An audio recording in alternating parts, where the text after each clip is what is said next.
What is up guys, it's your boy Swell here, back with another Dragonflight gold farming video. I know, it's been a while since we covered the last gold farm, or a new gold farm in Dragonflight, and you would think by now we have found every single gold farm in the game, and that's, well, I'm happy it's not true. We have found a new gold farm that I haven't seen a lot on YouTube, at least so far, and I want to highlight it to you guys. It is a hyper spawning gold farm. You can theoretically go here solo, but as there's no downside to bringing a group, I would call this a group gold farm, and you definitely want to bring at least 5 people here. But the way I'm doing it right now, we're farming in 2 groups of 4 people, so a 2x4 hyper spawning gold farm. Before I talk about this gold farming location, which I personally think is going to be a great location, and I'll talk more about exactly why in this video, because the farm itself is way better than it actually looks, and in my opinion it looks pretty great as well. So when it's better than it looks, well, that has massive potential. Before that though, I do want to say a massive thank you to everyone who's picked up my Dragonflight Gold Guide so far, and if you haven't picked that up and you don't know what it's about, it is a 170 pages long PDF document for gold making, which also includes access to an exclusive Discord server where you get early access to videos, and right now we have several early access videos up on that server too, and we're talking about how to make profit through crafting, how to, like, which items to invest in to make gold every single week, and which items to craft, which ones to buy, which ones to sell, and we even have some exclusive gold making and gold farming strategies over there as well. So basically, you're not just getting a 170 pages long document for gold making, you're also getting access to an exclusive community with more gold making info, early access to videos, and exclusive videos as well. If that sounds interesting to you, definitely consider checking that out through the link down below.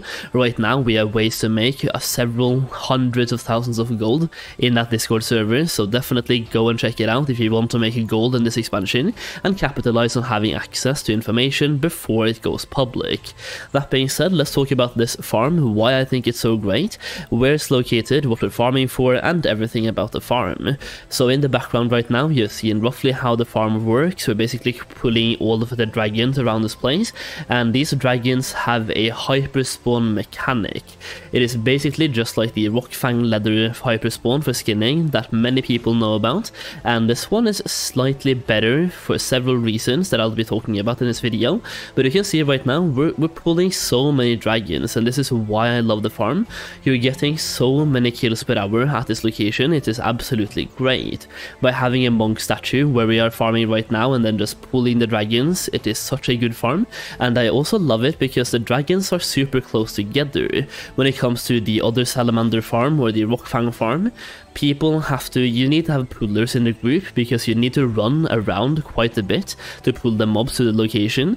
In this place right here, you're not really that reliant on pullers, you're more reliant on damage, which is why we can justify right now in my group we have a shaman, we have 2 Drakthir, and we have me as a warlock. We don't have many druids, and actually we don't need that many druids. It would be preferable to have druids, of course, but we can make do with what we have. And if you're playing a rogue, warrior, paladin, death knight, shaman, or whatever, and you have skinning, this is actually a farm that you can do for skinning as whatever class.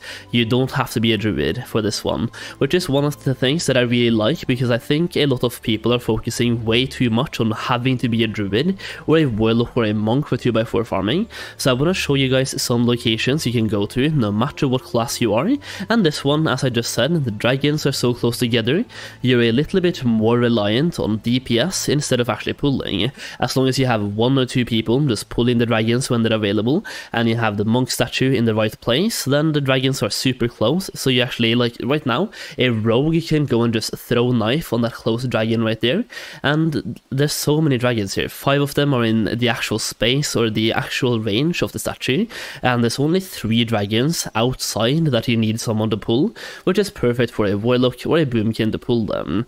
That being said, let's talk about the location as well, and also what we're farming for. Now you've seen the actual action going on in the background, so let's talk a little bit about the spec you want to have for gold per hour, and why I'm personally farming here, and also where the farm is located. So first of all, the location of the farm is right here in the Waking Shores, right next to the Dragon Scale base camp located right here. So look at my map right here. That is where the farm is, and if you just dive down right here, you can see there's several dragons available, and they all have a force spawn mechanic. There's always going to be one dragon available, and a lot of the times like 2 or 3 or 4 of them spawn at the same time. So you have these 3 dragons, you have this one flying around the place, you have this one as well, these 4 dragons, and including all the way down to this one. So basically you have 1, 2, 3, 4, 5, 6, 7, 8, and 9 dragons in one location, and as long as you just put the statue, we usually put the statue right here, and that way you are in range of all the different dragons in this location. When it comes to what we are farming for, there's several reasons to actually be here.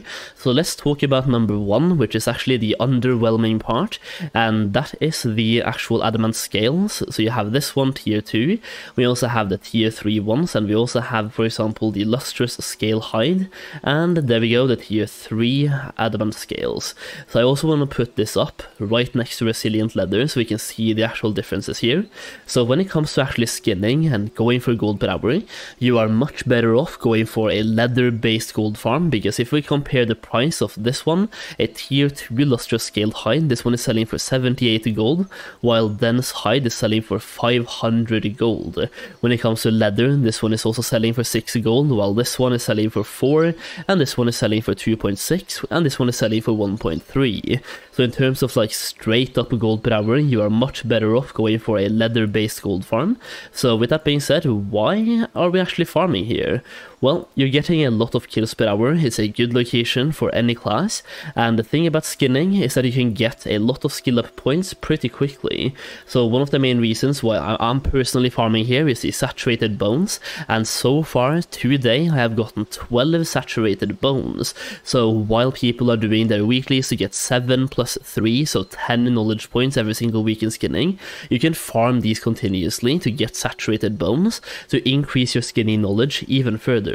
Now, based on this being a high kills per hour farm, you also want to go here with something called bait crafting, and by getting 10 points into bait crafter, then going down into elemental infusion right here. Now, I'm going to be using these saturated bones to go all the way down to 40 out of 40. This will teach me to infuse my bait with Titan.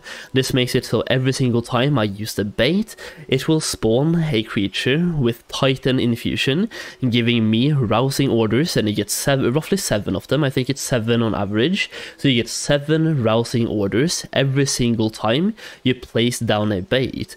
And here's the thing, usually this one has a long cooldown. So right now, if I just go to my skinning journal and I make a bait right here, and you can see right now we have infusion, decay, earth, and frost, and you can see this one has a 12-hour cooldown.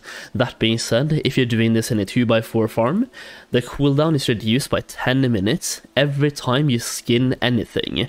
That means 6 skins equals 1 hour lower cooldown, which also means 80 mobs equals the cooldown is gone, right? So if you actually do 800 mobs per hour, that means you can do 10 of these per hour, giving you roughly 15,000 gold in the rousing order, just in rousing order, every single hour. So if you have this spec, you definitely want to have a skinning based gold farm with as many kills per hour as possible. That way you can keep crafting a bait and spawning mobs to give yourself a rousing order 24/7. Actually right now the price is 244, so for me I am getting roughly 2,000 gold every single time. So I just have to skin 80 mobs and I get 2,000 gold guaranteed just from rousing orders. From having, I'm missing 7 points, I'm getting 12 points from saturated bones. So now I'll have this one, and after I have elemental infusion, I'm also going all the way over to mastery as well, because this one will teach me to spawn rares and elites, which everyone can skin, which also gives you better stuff, and you also get more cooldown reduction by skinning. So by having this one, then going into mastery, you can now learn how to summon more difficult enemies, giving more loot, and you get more cooldown reduction when you skin mobs. So having this spec right here is absolutely going to be massive for skinning, and that is why for this farm right here is going to be absolutely insane. Skinning is going to produce so much gold per hour, and people people are sleeping on skinning a bit too much because I don't think too many people are thinking about bait crafting, even though it has huge potential. And that is basically what I wanted to talk about for today's farm. One more thing, I guess, because we are going for kills per hour. If you have Insight of the Blue, you can also get some mystic items, and while farming today, I got a Thunderous Blade. So if I just disenchant the Thunderous Blade right now, we can see how much extra gold that's going to give us. So right now, we disenchanted that one, and we got 2 resonant crystals, so that's 6,000 extra gold for free. Either way, that is the video. That is basically the spec you want to have if you are farming here. Now theoretically, you can go into tanning and go into scales as well to get more stuff or better stuff in terms of farming for scales, but I would definitely recommend going for bait crafting. Like bait crafting, huge potential. Go for bait crafting if you want the most gold per hour going for this farm. And with that being said, it's a great location once you have bait crafting and you know the true potential. Either way, thank you so much for watching, and I'll see you again very soon.